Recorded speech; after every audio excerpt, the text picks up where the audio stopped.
อนนี้เราอยู่กันที่โรงงาน Royal Enfield นะครับที่นี่มีพื้นที่ทั้งหมด84 เอเคอร์นะครับโคตรใหญ่ด้านหลังมองไปด้านในนะครับข้างในก็จะเป็นลานจอดนะครับเดี๋ยวเราจะดูกันเป็นส่วนๆแต่มาดูตรงส่วนนี้กันดีกว่าเขามีส่วนของสนามทดสอบนะครับเนี่ยนี่กำลังทดสอบกันอยู่เลย How are you? Yeah. Oh, nice to meet you. Good. Nice to see you. โอเคเราเจอคนที่ร่วมทริปจากเราที่เลนะครับตื่นเต้นจริงๆ Nice T-shirt.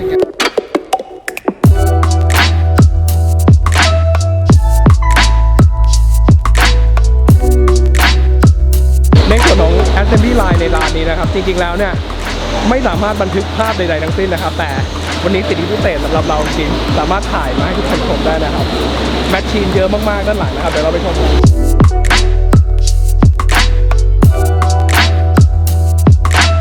ตอนนี้เราอยู่ในส่วนของการทำฝานะครับฝาทำคัดที่เพิ่งแกะออกมาสดๆร้อนๆจากแมชชีนเลยนะครับที่นี่เขาจะใช้เครื่องแมชชีนเป็นเครื่อง CNC ในการทำนะครับในส่วนของด้านหน้าเมื่อกี้จะมี2เขาเรียกว่าตะแกรงครับตะแกรงหนึ่งคือพาร์ทที่ใช้ได้กับอีกส่วนหนึ่งคือตะแกรงที่เป็นเขาเรียกว่าดีเทคพาร์ทก็คือใช้ไม่ได้นะครับก็คือจะมีในส่วนการ QC แล้วก็จะแยกกันชัดเจนนะครับ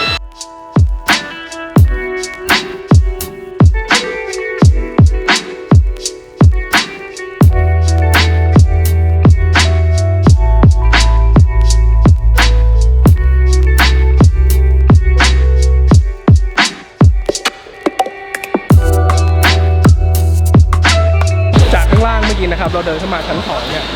ในตึกของพอเนี่ยผมรู้แล้วว่าไม่ใช่ Assembly Line ของตัวรถนะครับเป็น Assembly Line ของเครื่องยนต์หรือ Engine นะครับสังเกตว่าเนี่ยด้านหลังนี่มีเครื่องที่ประกอบเสร็จเรียบร้อยนะครับและด้าน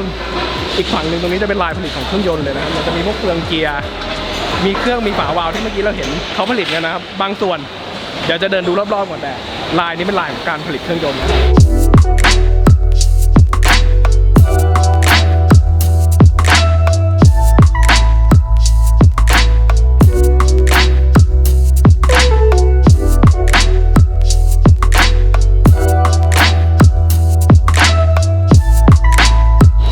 บอกตรงๆเลยนะครับโคตรตื่นเต้นเลยผมมีโอกาสได้ไปเยี่ยมชมโรงงานอารมณ์เนี้ยทั้งรถยนต์และมอเตอร์ไซค์ของหลายๆค่ายนะครับแต่นี่เป็นครั้งแรกจริงๆที่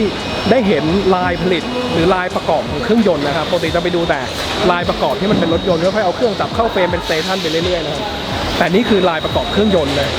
ขนลุก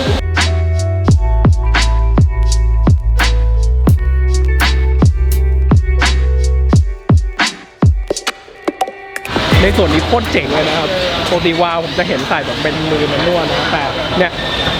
จะมีคนแค่เอาวาล์วส่งเข้าไปในบ่าวาล์วนะครับแล้วจะมีแมชชีนจะมีหน้าที่เป็นตัวเหมือนฝนเป็นมอเตอร์ปั่นนะครับเรียกง่ายๆเลยปั่นเพื่อให้ตัววาล์วเนี่ยมันเข้ากับบ่าวาล์วแล้วเป็นแมชชีนประกอบจนเสร็จจนเป็นหน้าตาอย่างนี้เลยนะครับโคตรเจ๋ง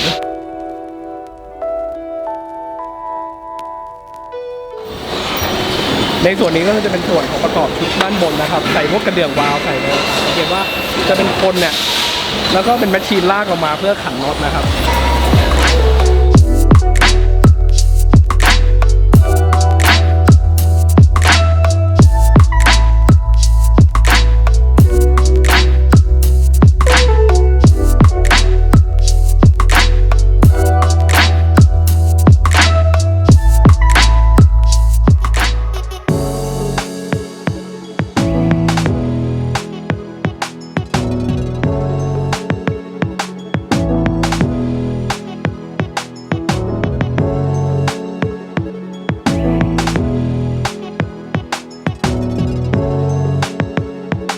คนประกอบในแต่ละสเตชันแบบโห1เครื่องนี่ใช้เป็น100 คนนะครับแล้วเมื่อกี้จากที่ผมนับดูอ่ะเขาใช้เวลาประมาณ1 นาทีกว่าต่อ1เครื่องนะครับคือเอาง่ายทุก1 นาทีนิดๆจะมีเครื่องยนต์ออกมาใส่รังนะครับโหเร็วมากๆแล้วก็อันนี้ต่อ1ลายนะครับแต่เมื่อกี้ที่เราเดินมาเขามีทั้งหมด3ลายที่เป็นลายที่สำหรับประกอบเครื่องยนต์สูบเดียวนะครับนี่เดี๋ยวเรากำลังจะไปดูลายผลิตของเครื่องยนต์ทวิน650นะครับที่หลายคน บอกอยากดูมากเครื่องยนต์ทวินเนี่ยจะไม่เหมือนกับเครื่องยนต์สูบเดียวในลายเมื่อกี้นะครับถ้าเราสังเกตดีๆเครื่องยนต์ของตัวสูบเดียวมันจะเป็นประกบกันซ้ายขวาแต่ในส่วนของเครื่องยนต์ทวินจะเป็นประกบกันแบบบนล่างนะครับคล้ายกับของรถยนต์แล้ว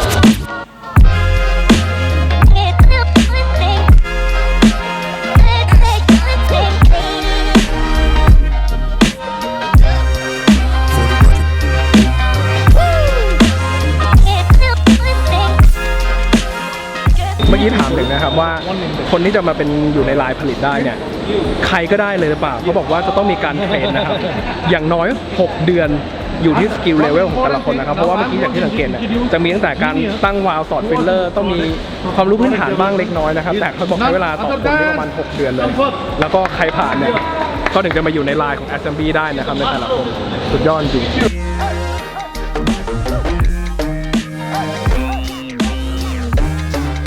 ห้องนี้นะครับจะเป็นห้องเหมือนเป็นการทดสอบเครื่องยนต์หลังจากที่ออกมาจากลายผลิตนะครับเนี่ยจะมาติดเครื่องโดยที่ไม่มีเฟรมนะครับต่อท่อเสียออกไปด้านนอกนะครับรวมถึงเนี่ยจะมีคนมอนิเตอร์นะครับเช็คในส่วนต่างๆแต่ที่ผมดูในมอนิเตอร์เนี่ยจะมีการวัดเรื่องความร้อน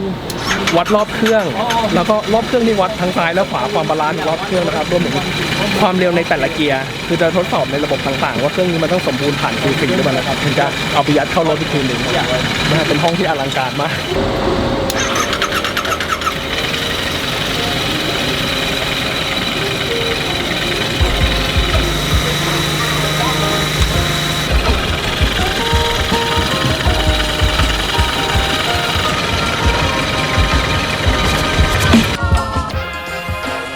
โอ้เมื่อกี้เขาเช็คขนาดเอาเครื่องวัดเสียงมาวัดเลยนะครับว่าระยะแบบไอตัววัดเสียงเนี่ยแนบเครื่องแล้วก็ยืนห่างออกมาประมาณเมตรกว่าเสียงจะต้องอยู่ในมาตรฐานเดียวกันนะครับไม่ใช่ว่ามีเสียงแก๊กที่มันดังออกมานอกเหนือจากเครื่องอื่นนะครับตอนนี้เราเข้ามาสู่ในลานโรงเรียกว่าอะไรดีฮอแล้วกันของการทำสีถังนะครับจะมีถังที่แบบว่า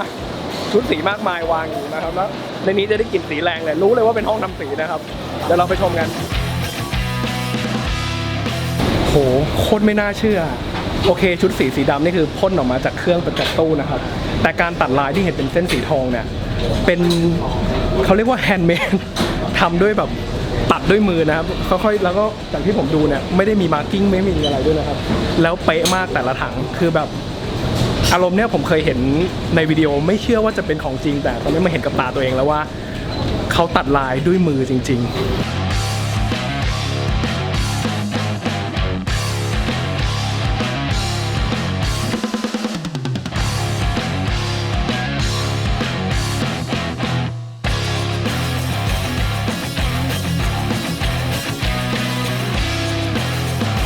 มันเป็นสิ่งที่แบบน่าทึ่งจริงๆนะเพราะว่าผมเคยเห็นอารมณ์เนี่ยเอาว่าเกือบทุกยี่ห้อหรือทุกรุ่นเลยดีกว่าถ้าเกิดการตัดลายจะเป็นการตัดสติกเกอร์มาแปะมันจะเป็นแพทเทิร์นที่วางง่ายกว่านะครับโอ้แต่ผมเดินเนี่ยเดินดูแล้วยิ่งเดินยิ่งขนลุกนะครับสเตชันแรกจะเป็นเส้นใหญ่แล้วต่อมาจะเป็นสเตชันที่2นะครับจะเป็นเส้นเล็กที่อึ้งที่สุดคือเขาทำได้ไงได้เหมือนกันทุกชิ้นเลยสุดยอด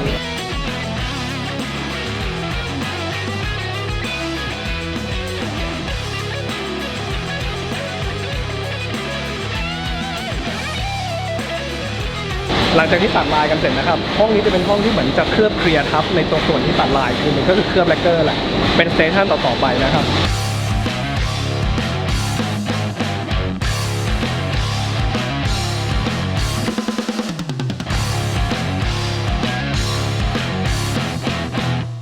โอ้ย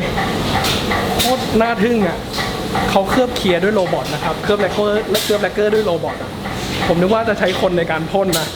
โอ้โหใช้หุ่นยนต์เลยเว้ยธรรมดาที่ไหนล่ะ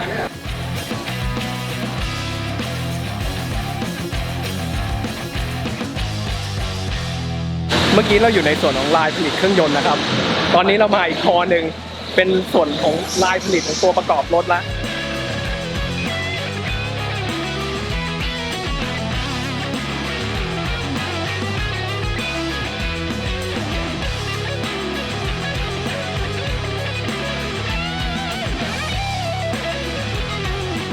ตอนนี้ผมอยู่ในลายผลิตของการประกอบมอเตอร์ไซค์เลยนะครับเริ่มสเตชันที่โครงเปล่าๆอยู่ตำแหน่งนี้นะครับ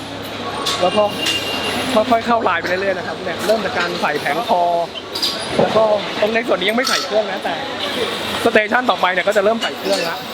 ไปเรื่อยๆนะครับซึ่งเมื่อกี้เขาบอกนะครับว่าลายผลิตเนี่ยเขาใช้เวลา45วินาทีในการผลิตรถ1คันนี่คือทุก45วิเนี่ยจะมีรถออกไปที่จอดอยู่ด้านหน้านะครับแม่เจ้าอลังการจริงลายผลิตลายเดียวผมว่าใช้คนโอ้หลายร้อยคนเลยนะสุดยอด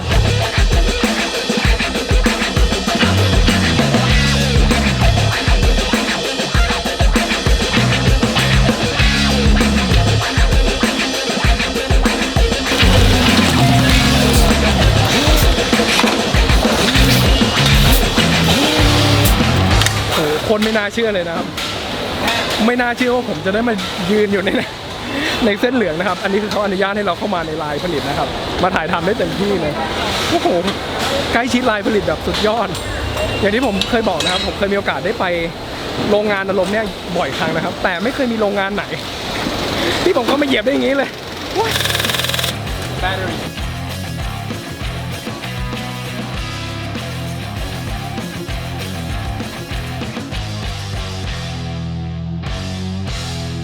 ใช่นี่ผมบอกนะครับทุก45วินาทีจะมีรถออกมา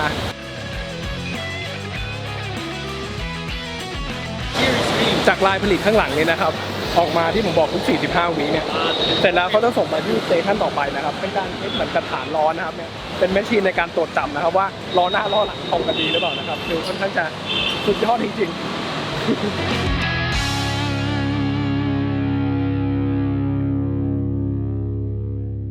จากสเตชันเมื่อกี้นะครับมาต่อกันที่สเตชันนี้ในส่วนนี้จะเป็นส่วนของสเตชันของไดโนนะครับก็คือการทดสอบนี่ว่าเกือบจะขั้นตอนสุดท้ายแล้วแหละจะมีการขึ้นมาปั่นนะแต่ผมก็ว่าเช็คตั้งแต่ล้อหน้ายันล้อหลังน่าจะเป็นอารมณ์เช็คทั้งระบบเบรกนะครับหลายๆอย่างเพราะว่าเมื่อกี้จากที่เห็นเนี่ยเขาเอาล้อหน้าขึ้นมาเกยกับมอเตอร์แล้วมอเตอร์ปั่นแล้วเขาลองเบรกล้อหลังก็เช่นกันนะครับแล้วก็ลองเครื่องยนต์ด้วย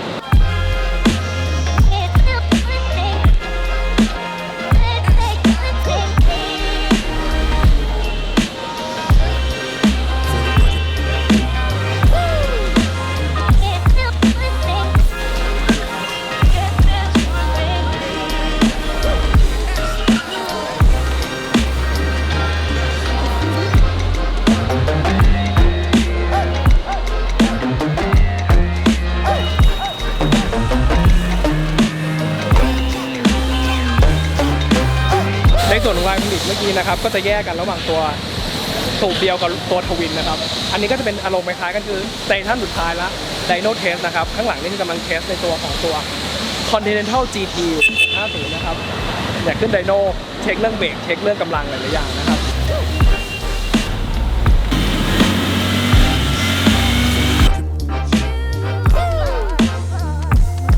โอ้ผมเพิ่งรู้นะเนี่ยถ้าเกิดใครดูตั้งแต่ตอนต้นคลิปนะครับที่เห็นรถออกไปทดสอบอ่ะผมนึกว่าเขาเป็นรถที่เหมือนเป็นรถทดลองใหม่หรือว่าเป็นรถโปรใหม่ที่ลองกันอยู่แต่จริงไม่ใช่มันคือรถที่ออกจากสเตชันสุดท้ายนะครับคือสเตชันไดโน่เนี่ย เดี๋ยวโดนรถชนเนี่ยทุกคันที่ออกจากลายผลิตนะครับจะมีเจ้าหน้าที่ออกไปลองขี่ในสนามทดสอบจริงๆทุกคันนะครับเนี่ยออกกันแต่ละเนี่ยออกกันใหญ่เลยโอ้โหคือรถทุกคันต้องมีการขับขี่คือลองในสนามจริงหมดนะครับซึ่งเนี่ยอันนี้คือลานทดสอบนะครับแล้วรถแต่ละคันที่เสร็จแล้วก็จะมาจอดรอเพื่อจะส่งมอบไปสู่ดีลเลอร์นะครับโอ้โหแม่เจ้าอลังการจริงๆแล้วดูรถเนี่ยมันเต็มไปหมดเลยนะครับจอดเต็มไปหมดเลยล้อมรอบเลยนะครับแล้วเมื่อกี้ผมเห็นทางคนทดสอบด้วยนะครับโอ้ขับกันปิ้วลองกันสุดมือจริงๆคันข้างหลังผมนี่คือเป็นบูเลตสเปคพิเศษนะครับไม่ได้มีขายในตลาดทั่วไปเป็นสเปคของตำรวจที่นี่เท่านั้นนะครับเป็นสเปคลิมิเต็ดสำหรับเจ้าหน้าที่ตำรวจนะครับโอ้แต่สวยนะดูโคตรขังอ่ะเป็นสีขาวนะครับตัดทอง Come on come on say hey say hey say hey video okay say 1 2 3 say hey thank you ข้างหลังนี่คือเหมือนเป็นโชว์รูมน้อยๆนะครับสำหรับพนักงานที่ต้องการจะซื้อรถแม่มีเซลล์ประจำให้ข้อมูลด้วยเจ๋งจริงๆเพิ่งสังเกตเห็นนะครับถ้าเป็นรถที่สเปคของที่ขายที่เนี่ยเขาจะมีตะแกรงกั้นด้านข้างนะครับเพราะว่าผู้หญิงที่นี่จะใส่เหมือนอารมณ์แบบผ้าผมไม่แน่ใจเรียกอะไรเป็นกระโปรงยาวๆนะแล้วนั่งออกด้านข้างนะครับ ทำให้เป็นต้องตะแกรงเหมือนมีตะแกรงกันแล้วมีผักเท้าแบบเป็นเหล็กเลยนะเอาไว้ไม่ให้ตัวกระโปรงเข้าไปขัดในโซ่สเตอร์นะครับวันนี้ก็ทัวร์โรงงานมาทั้งหมด3ชั่วโมงนะครับเดินเพลินโคตรนึกว่า10นาทีไม่น่าเชื่อเลยว่าเขาจะให้เราอนุญาตให้เราเข้าไปเดินในโอ้โหเส้นสีเหลืองแบบแนบชิดกับทาง ผู้ทำงานได้เลยนะครับแม่ตื่นเต้นมากๆเลยสำหรับการที่ได้มาถ่ายที่นี่นะครับคือผมก็มีถามก่อนนะว่าเฮ้ยไม่กลัวเหรอเนี่ยผมถือกล้องใหญ่ขนาดนี้ มาเดินในลายประกอบอย่างนี้แล้วไม่กลัวข้อมูลบริษัทจะรั่วหรอเพราะว่าปกติการที่มาเนี่ยการที่มาเดินเนี่ยการเรคคอร์ดนี่เป็นอะไรที่ต้องห้ามเลยเพราะเหมือนมันเป็นข้อมูลภายในบริษัทนะครับเขาตอบสั้นๆเลยว่าเขาไม่มีอะไรต้องปิดบังแม่สุดยอดจริงๆโอเควันนี้ก็ขออนุญาตจบ EP ชมโรงงานเป็นเท่านี้ก่อนนะครับแล้วเดี๋ยวเจอกันใหม่คลิปหน้าขอบคุณที่ติดตามมาถึง EP นี้นะครับขอบคุณมากครับสวัสดีครับ